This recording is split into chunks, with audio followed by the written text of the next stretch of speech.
Assalamualaikum warahmatullahi wabarakatuh. Waalaikumsalam. Terima kasih masih aku Suwarsen yang tadi disebutkan oleh Pak Suci. Ini sangat bermakna bagi kita ya ke depan. Jadi Pak Suci bilang 2 tahun lagi, ada apa nih 2 tahun lagi? Yang menentukan kemana gerak kapal Semaneka ini mau kemana. Yang pertama, materi budaya positif sudah dibawakan, sudah didiskusikan, berusaha internalisasi pada audiens semua. Kami hanya akan merefleksi apa yang saya tidak akan membawakan materi budaya lagi, sudah disebutkan dengan Pak Suci juga. Nanti sebenarnya diseminasi ini hanya sebagai kewajiban kami ya, melakukan mengimbaskan kepada guru-guru di sekolah untuk menerima pembiasan atau agar lingkungan sekolah itu tercipta. Tadi Pak Suci bilang komunitas. Ini penting sekali karena kita belum punya komunitas yang mencerahkan. Komunitasnya komunitas dapurnya sudah nggak ada. Sekarang ada komunitas langitan. Maksud saya komunitas langitan tapi penuh dengan materi-materi seperti ini. Jadi baik yang versi yang pertama, di sini ada Pak Suci yang sudah menjadi pengajar praktik, ada guru penggerak, Bu Teta, Bu Elan, Bu Siti. Kemudian yang masih dalam proses, saya dan Bu Fatila. Nah ini kita coba ya merumuskan arah besar nanti sekolah muda. Baik yang pertama, ini sudah saya diskusikan dengan Pak Suci juga. Yang pertama, kita belajar filosofi dan pemikiran Ki Hajar Dewantara.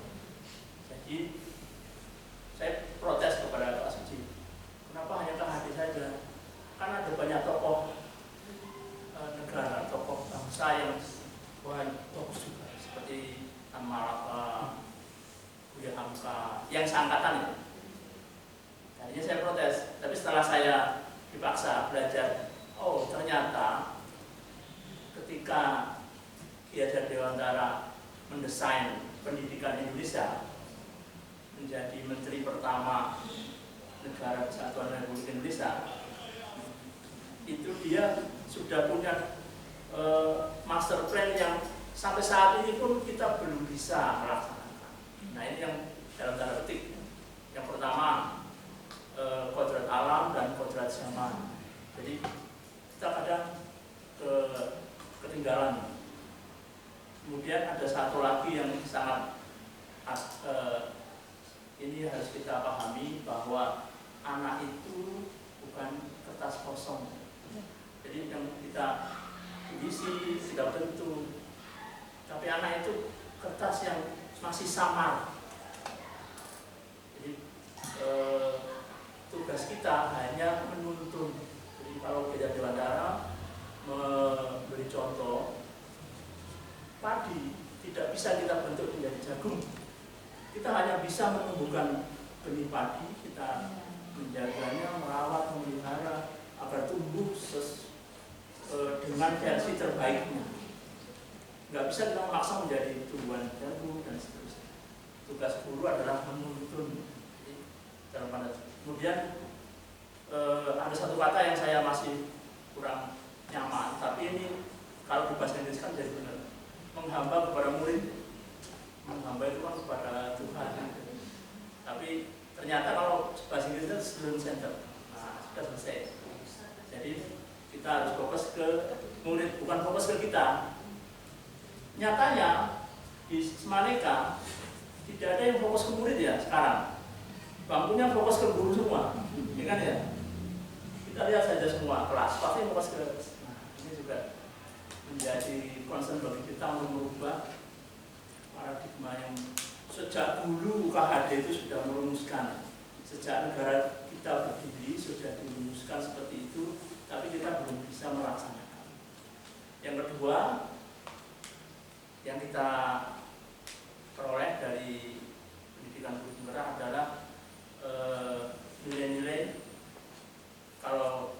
sekarang sudah kita laksanakan adalah P3, profil pelajar Pancasila. Ini yang kita belum pernah kesana. Beriman dan bertakwa kepada Tuhan Yang Maha Esa, berkebinekaan global, mandiri, gotong royong, bernalar kritis, berkebinekaan global. Kemarin saya diundang oleh Pak Alfeus, Pak Sugeng nggak mau, Pak Sugeng nggak mau. Perayaan Natal, Worship of Semaneka. Saya datang akhirnya lah. Pendetanya yang bicara, saya dengar saja. Ternyata mereka bagus kok. Mereka hanya berusaha menjadi bagian dari keluarga Semaneka. Gitu ya. Ayolah kita sama-sama berkebinekaan global. Ketika saya datang, ya, mereka sangat merasakan, oh ternyata sekolah ada perhatian dari sekolah gitu. Saya dan Pak Adi waktu itu hadir, jadi ada Pak India, Pak Adi, dan seterusnya, dan anak-anak yang non-muslim berkumpul, itu merasa bagian dari keluarga. Bapak Ibu, ini kaitannya dengan rapot pendidikan. Jadi rapot pendidikan kita itu sudah tercipta, sudah terbuat oleh sistem, oleh kementerian. Nah, di dalam rapot itu akan ada item-item yang ada yang sudah biru, hijau, kuning, dan merah. Nah, yang merah ini itu sudah dibuat otomatis oleh rapot pendidikan dan harus kita perbaiki. Salah satunya adalah berkebinekaan global. Terdeteksi bahwa ada anak yang menjawab. Jadi jawaban rapat pendidikan direkam oleh Daudi. Yang kedua adalah Islam. Yang ketiga survei lingkungan belajar ketika AKN, asesmen nasional, AN, asesmen nasional, dan survei lingkungan belajar yang kita lakukan semua guru dan kepala sekolah. Jadi kalau ada satu siswa yang merasakan bahwa dia tidak dihargai atau dalam tanda petik sekarang Mas Menteri itu sedang menyatakan perang terhadap 3 hal, 3 dosa sekolah katanya Pak Nadi. Yang pertama perundungan, intoleransi, dan kekerasan seksual. Ini angkanya tinggi sekali. Perundungan itu banyak sekali, verbal, fisik, ada cyber sekarang, cyberbullying. Kemudian kekerasan seksual itu juga masih banyak terjadi. Kemudian intoleransi. Kasus terakhir di Jakarta ada siswa non muslim ketika dia akan melakukan kebaktian atau ibadah, mereka tidak difasilitasi sekolah. Kemudian viral, mereka melakukan ibadah di tangga. Ternyata setelah diselidiki, oh ternyata kunci aula itu masih dibawa oleh CS. Jadi mereka tidak bisa masuk. Kemudian hanya kan viral, tapi itu jadi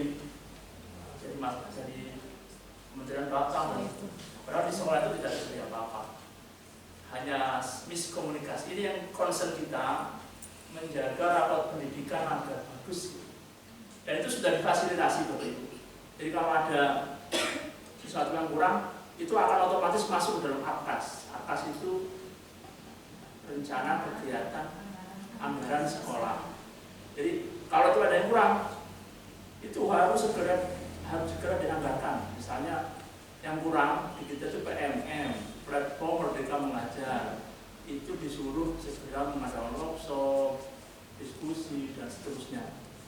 Yang kedua masalah-masalah tadi Bapak Ibu. Jadi perundungan, kekerasan seksual, dan intoleransi. Kalau ini masih terdeteksi, di AKAS itu akan muncul terus. Harus diadakan kegiatan-kegiatan, bukan pembelian. Jadi AKAS itu kebanyakan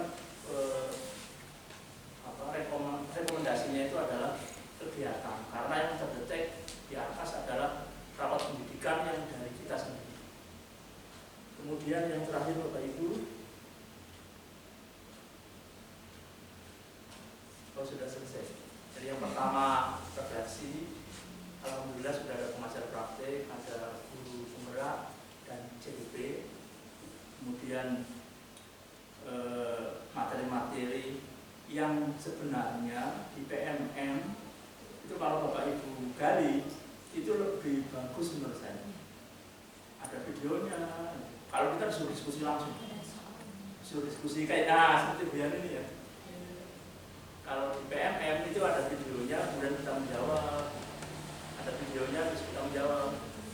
Itu kalau kita lakukan, insya Allah kita punya keyakinan. Saya berharap praktek baik ya, seperti Bu Ifadi ya tadi. Itu direkam atau ketika pembinaan kita ada sesi Pak Suji ya, praktis gitu ya, tentang keyakinan kelas.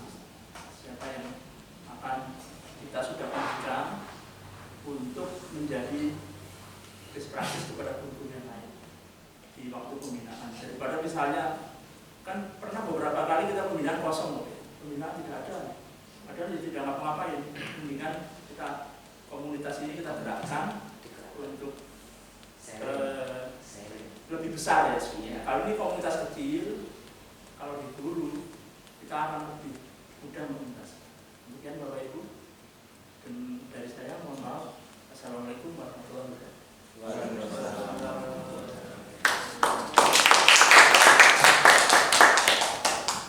Oke ya, mungkin beliau tadi ya. Dari Pak Susi. Pak, jadi ini kita mungkin dengan teman-teman. Ini jangan takut, mungkin kita dianggap nanti menjadi suatu apa ya? Mungkin dianggap apa? Ada yang negatif thinking kepada kelompok seperti kita ini kan. Mungkin awalnya kan seperti itu juga. Kita harus siap juga, karena kegiatan baik apapun pasti ada orang yang berpikiran negatif. Tapi di sini kita tidak pernah berpikir seperti itu. Maka di sini dalam program penggerak itu kita berpositif thinking terhadap apapun yang ada di sekitar kita. Ini kita budayakan seperti itu. Oke, jadi nanti dalam selanjutnya mungkin program nanti ada pembinaan kok kosong ya. Nanti aja dari teman-teman yang dari CGP yang salah satu aja, sampaikan aja, tidak usah banyak. Mungkin terkait dengan misalkan ya peran guru. Nah ini kan istilah ada peran guru ya, bisa dikaji, disampaikan. Terus posisi kontrol guru tadi bisa disampaikan. Terus keyakinan kelas ada yang menyampaikan. Tidak harus semuanya langsung jadi satu, jadi mungkin ya filosofi Gajah Dewantoro dulu siapa, tidak apa-apa, sehingga nanti disitulah kalau jenengan menyampaikan itu saya yakin ada mungkin muncul pertanyaan-pertanyaan dari mereka. Mengapa kok dia pakai KD? Ya kan begitu ya. Pasti akan muncul itu semua seperti itu. Tapi mereka biarkan dengan seperti itu, nanti akhirnya muncul pertanyaan itu jenengan bisa sampaikan sedikit yang jenengan mengetahui dan mereka kita kasih bacaan. Bisa dibaca dari ini kan itu aja nanti. Intinya seperti itu. Oke, ini mungkin komunitas kita bisa jadi besar Pak. Seperti ini akhirnya membahas sekolah kita bisa lebih. Sebenarnya sekolah kita itu sudah, kalau saya amati Pak, mulai dari guru-guru itu sudah banyak yang menggunakan student center. Walaupun tempat duduknya polanya tidak di apa istilahnya bentuk U, bentuk apa? Karena apa? Di sini kita kalau seperti itu waktunya habis untuk betul-betul itu. Iya, tadi itu saya bentuk gitu duduk doa 10 menit. Iya, kan itu akhirnya kita tetap pakai diskusi, mereka presentasi. Saya sudah keliling Pak gitu. Di semester ini hampir setiap kelas gitu ya. Tiap hari itu pasti ada presentasi dan itu mayoritas presentasi Pak. Mereka siswa presentasi dari yang diskusikan. Ini yang saya amati seperti itu. Tidak hanya dari yang dari guru penggerak. Jadi rata-rata sudah mulai ada seperti saya lihat di materi guru kita, terus materi yang nggak pernah ada presentasi ya. Iya itu kan akhirnya dia presentasi ini salah satu perubahan yang bagus. Mungkin yang lainnya teman bisa memasukkan. Monggo. Saya mungkin mau merangkum semuanya tadi yang disampaikan dia Pak Weli ya. Ini kan bahasanya tentang budaya positif gitu ya. Jadi intinya bagaimana kita ini mau menerapkan budaya yang positif di lingkungan sekolah. Jadi memang awalnya tadi yang disampaikan Pak Alde tadi kan ada murid dulu sama sekarang juga sama. Kalau dulu mungkin manut-manut aja gitu ya Pak ya. Sekarang kok begini. Terus Pak Galih tadi juga menyampaikan bahwa tidak konsisten gitu ya. Mereka cenderung mungkin itu ada kaitannya dengan yang harus kita pahami juga bahwa sesungguhnya kita bisa mengontrol orang lain, kita bisa mengatur orang lain, itu ilusi gitu ya. Jadi sesungguhnya yang bisa mengontrol diri kita itu adalah diri kita sendiri. Makanya di sini ada istilah budaya positif. Karena yang dibangun itu adalah motivasi intrinsiknya. Kalau misalnya yang kita tekankan itu seperti hukuman, punishment, itu biasanya efeknya kan tidak lama ya. Jadi kalau hukuman itu tidak ada, hubungan itu tidak ada, maka dia akan balik lagi karena kan tidak kesadaran diri. Nah, maka memang di sini budaya positif itu baik sekali ya, karena memang yang kita bangun adalah motivasi intrinsiknya. Sehingga ketika ada permasalahan, tadi sudah dijelaskan bahwa semua tindakan itu pasti ada alasannya. Jika anak itu kebutuhan dasarnya terpenuhi, maka dia datang ke sekolah untuk belajar. Tapi jika tidak, ada satu saja dia akan bermasalah. Nah, makanya penanganannya pakai segitiga restitusi. Tapi itu pun juga tidak semua kasus bisa diselesaikan dengan restitusi. Ada batas-batasnya gitu ya. Karena segitiga restitusi ini sebenarnya adalah mengatasi masalah, bukan tanpa masalah ya. Ada. Tapi bagaimana kita menyadarkan dia sehingga membentuk motivasi intrinsiknya. Ya seperti itu. Sehingga apa yang kita capai itu bisa apa yang kita inginkan itu bisa tercapai seperti itu. Jadi ini mungkin relate dengan yang merdeka itu tadi ya. Jadi sebenarnya merdeka itu bukan berarti tanpa aturan, tapi mereka lebih bisa mengontrol dirinya sendiri, tidak dikontrol oleh orang lain seperti itu. Jadi kalau kita kan merdeka belajar, berarti merdeka tidak belajar bukan seperti itu juga gitu ya. Jadi artinya dia sudah punya kesadaran untuk belajar sendiri sepertinya, tapi itu pun melihat dari awalnya bagaimana ya, siswa kita kan tidak bisa diculkan begitu saja. Jadi posisi guru itu juga berubah-berubah tadi, meskipun sebaiknya itu kita posisikan ada di seperti itu.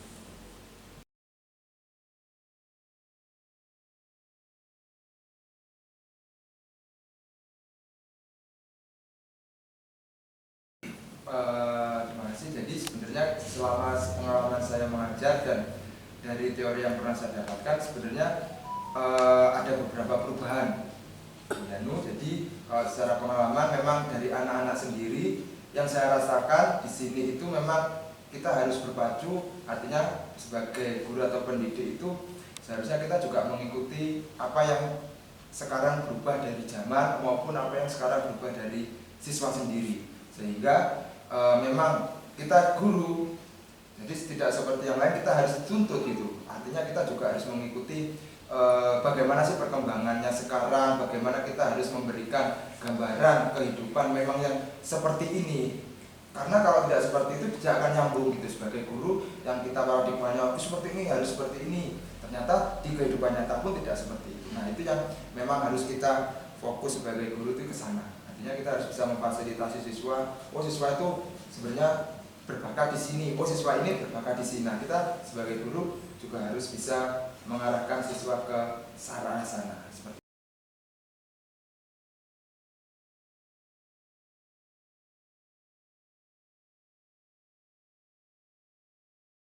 Pak Aldi, Bu Elang, dan Pak Suci merangkum dari semuanya disampaikan memang sesuai dengan kondisi kita saat ini. Yang ingin saya tambahkan sebenarnya anak atau peserta didik zaman sekarang ini, karena balik tadi dari poin pertama itu berbeda ya dengan zaman kita dulu. Kalau kita dulu kan ya udah apa katanya bapak ibu guru ya manut, menurut kita itu sudah baik. Tapi anak sekarang pasti tanya, kenapa harus seperti ini? Masalah seragam aja, kenapa kok harus hitam? Di pelajaran saya sendiri, senam lantai itu kan sangat sulit. Apa gunanya senam lantai di kehidupan Pak? Saya kalau mau jadi dokter apa harus senam lantai? Nah, sebenarnya yang perlu diberikan itu pemahaman tentang arti disiplin itu sendiri. Berikan anak-anak pemahaman seperti penggunaan seragam. Kenapa harus sepatu hitam? Itu artinya apa? Kalian di sini setara, semuanya seragam, nggak ada yang lebih sepatunya lebih bagus, lebih mewah, ada semua sama. Artinya seragam kan seperti itu. Itu salah satu artinya disampaikan supaya anak-anak paham. Kemudian di pelajaran saya untuk pemanasan, biasanya kan olahraga perlu menyiapkan alat peralatan. Jadi ini saya terapkan di kelas 10 untuk kedisiplinan karena memang agak berbeda. Kelas 10 produknya pandemi itu sedikit saya otoriter, jadinya mereka meskipun saya tidak ada jalan untuk pemanasan. Kenapa mereka bisa jalan? Saya sampaikan apa sih gunanya pemanasan? Pemanasan itu supaya nanti kalian waktu melaksanakan pembelajaran olahraga tidak terjadi cedera. Ini semua buat kalian sendiri, bukan buat yang lain. Jadi ditanamkan seperti itu, sehingga mereka paham kenapa saya harus disiplin seperti ini. Mungkin Kita memberi mungkin menurut saya pribadi itu adalah keinginan seseorang untuk memimpin suatu kelompok yang lain. Contohnya kan meskipun tidak semua memiliki bakat kepemimpinan, tapi dalam diri seorang itu pasti punya suatu kepemimpinan. Di pembelajaran olahraga itu saya sering memberikan kesempatan kepada anak-anak untuk memimpin pemanasan. Dengan seperti itu akan bisa dilihat siswa atau peserta didik mana yang memiliki bakat kepemimpinan. Di sana dia tidak malu untuk menghadapi teman-temannya, dia tidak ragu memberikan instruksi. Jadi dari situ terlihat sekali kalau dia itu akhirnya puas, dia bisa minimal memimpin teman-teman satu kelas.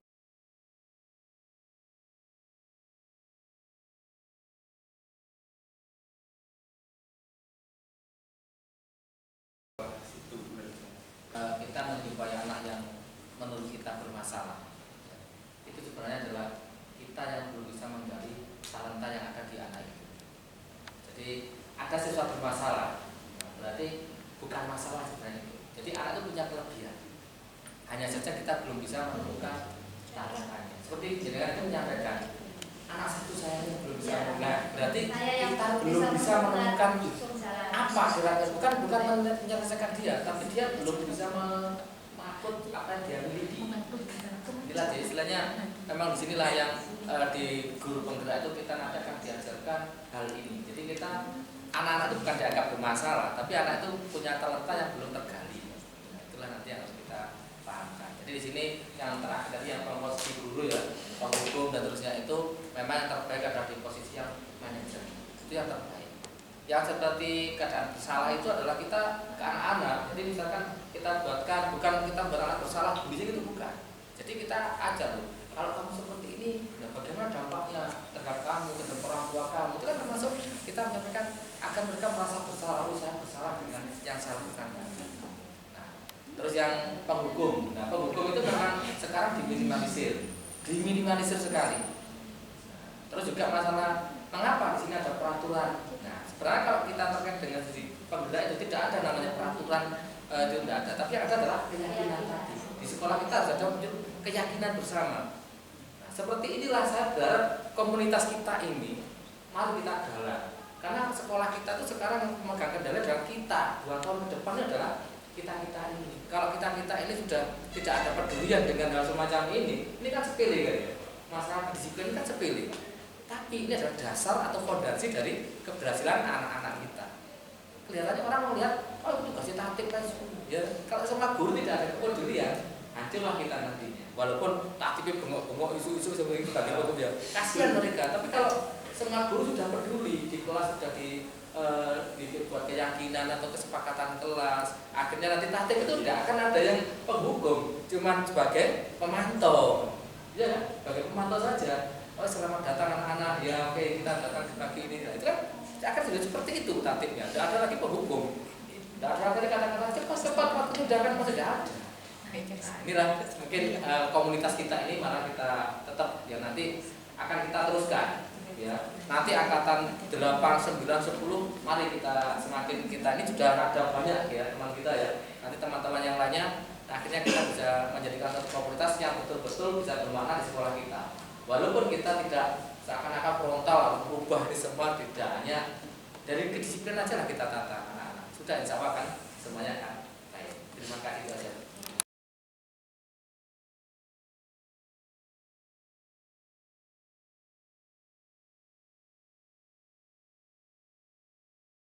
Menurut saya sih keyakinan kelas itu seperti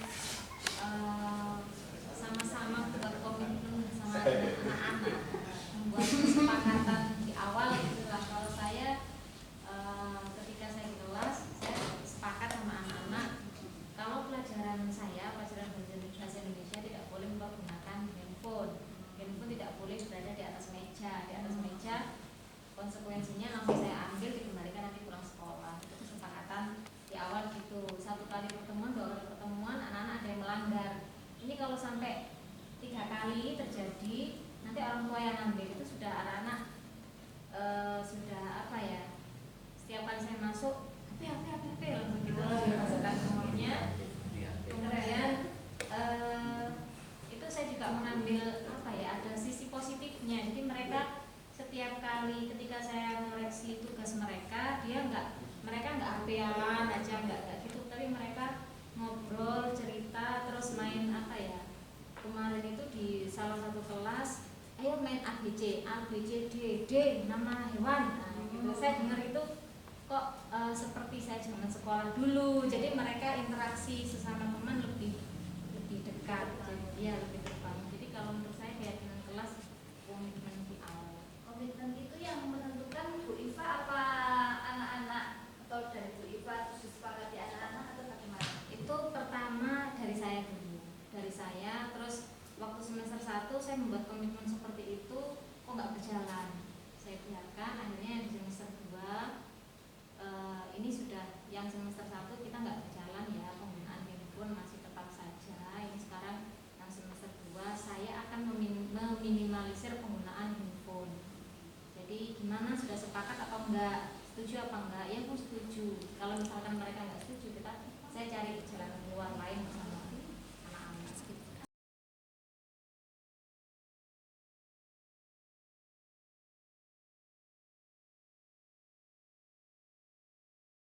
Bisa menyebutkan salah satu dari kebutuhan dasar manusia. Silakan. Kita butuh apa? Kebebasan. Ingin diakui. Kalau Bu Iva, kebutuhannya apa? Sandang pangan papan. Bu Ayu, kebutuhannya apa? Makan. Bertahan hidup. Ada yang butuh diakui nggak? Iya. Prestasi saya. Ya. Untuk dicintai. Iya. Nah, itu kita sekalian. Iya, Bapak Ibu, ada 5 kebutuhan dasar manusia.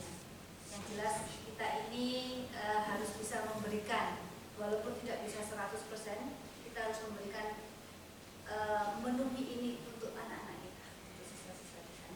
Yang pertama adalah kebutuhan akan rasa kasih sayang dan diterima.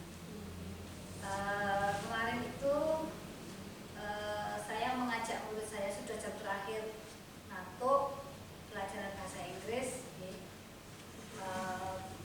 sulit untuk mereka, sudah tidak ada motivasi untuk belajar. Saya ajak ke gazebo, dan saya bentuk kelompok karena saya nggak bisa mengajar karena suaranya sangat hektis, noisy gitu ya. Saya mengajarnya berkelompok. Saya amati kelompok yang lain tuh sambil mengerjakan sambil guyon, padahal sudah kelas 12 itu ya sepak-sepakan gitu. Tapi mereka bahagia, terus saya tanya, nak, kok kayaknya kamu bahagia sekali? Iya Bu, kenapa? Di rumah di Senin itu Bu. Jadi saya bisa merasakan, berarti anak-anak ini ternyata butuh disayangi oleh kita sebagai guru. Walaupun perhatian kita itu tidak seperti orang tua mereka, minimal dengan mengajak anak-anak belajar di luar kelas, ternyata kita bisa memberikan rasa kasih sayang dalam bentuk yang lain. Itu ya Bapak Ibu. Oke, kebutuhan dasar yang kedua yaitu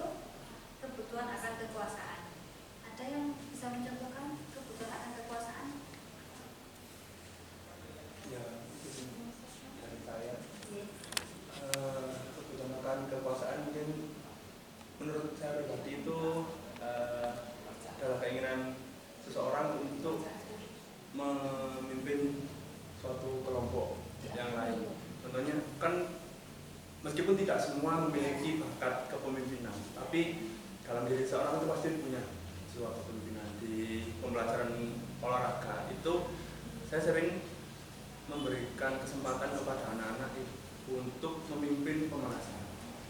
Dengan seperti itu akan bisa dilihat siswa atau peserta didik mana yang memiliki bakat kepemimpinan. Di sana dia tidak malu untuk menghadapi teman-temannya, dia tidak ragu memberikan instruksi. Jadi dari situ terlihat sekali kalau dia itu akhirnya puas, dia bisa minimal memimpin teman-teman satu kelas itu menurut saya. Terima kasih, betul sekali. Oke, kita ke kebutuhan untuk bertahan hidup. Kalau di kelas mereka bertahan hidupnya kayak apa ya? Tidak dibully. Minimal tidak dibully, Iya. minimal bisa Eksis terima. Terima. Oke, kalau kebutuhan akan kesenangan itu jelas sekali anak-anak Sangat berterima. Itu asupan gizi. Dan juga bahasa ya, tadi yang sudah saya contohkan tadi kan bebas, anak-anak merasa bebas, suka, senang ketika belajar di luar kelas. Oke, kita ke selanjutnya yaitu posisi kita ketika kita menghadapi siswa kita yang bermasalah. Bapak Ibu pernah mendengar posisi kontrol kita di restitusi? Sebenarnya ini sudah sering kita lakukan, cuman kita nggak ngerti istilahnya. Oke. Mungkin Bu Ayu bisa mencontohkan ketika menghadapi permasalahan di kelas dengan siswanya Bu Ayu itu ngapain sebagai guru itu apa yang Bu Ayu lakukan? Ya, sebenarnya mungkin terkait kontrol restitusi ini mungkin karena saya juga baru pertama kali mendengarkan ini kontrol restitusi itu apa. Kalau terkait dengan bagaimana menghadapi permasalahan anak-anak di kelas, mungkin tidak jauh beda dengan disiplin diri yang disiplin tadi ya yang disampaikan sebelumnya. Yang pertama mungkin akan kita telisik dulu kenapa, misalnya kenapa mereka tidak mengerjakan PR yang paling mudah. Terus setelah itu baru kalau misalnya jawabannya mungkin anak-anak banyak kan karena Bu PR-nya sudah banyak yang kemarin-kemarin seperti itu, maksudnya masih ada PR yang menumpuk dan memang belum selesai atau mungkin waktunya kurang dan lain sebagainya. Yang pertama kita tanya terlebih dahulu, kemudian yang kedua pasti akan ada punishment untuk itu, mungkin dengan mengerjakan di luar mungkin ya. Sebenarnya bukan karena efek biar mereka malu atau bagaimana, tidak, tapi supaya mereka bertanggung jawab saja dengan apa yang sudah mereka lakukan seperti itu.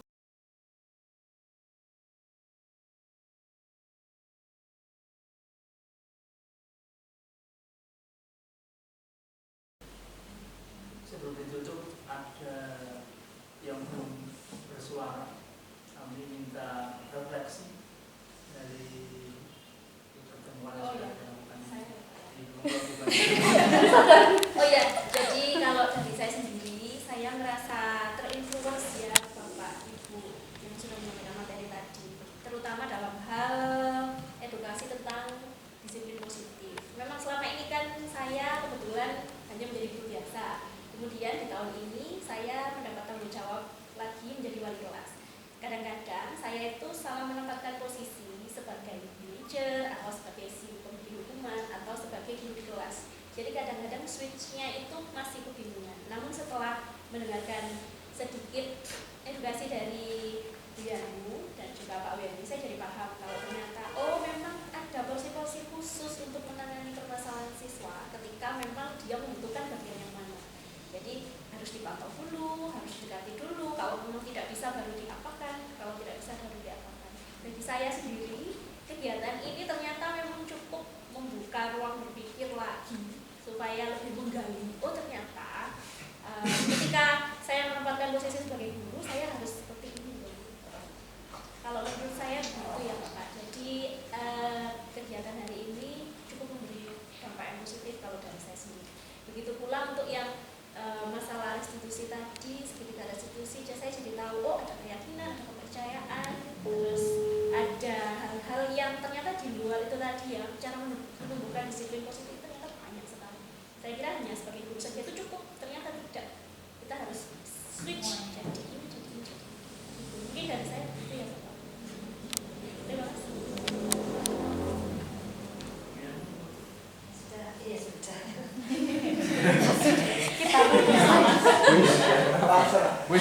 Bapak Ibu, saya mengucapkan terima kasih. Mohon maaf, tadi kan undangannya sampai jam 4 ya. Kita molor sedikit kok, cuma 40 menit. Karena tadi katanya juga mau molor. Semoga apa yang kami sampaikan bisa bermanfaat dan bisa diaplikasikan untuk memberikan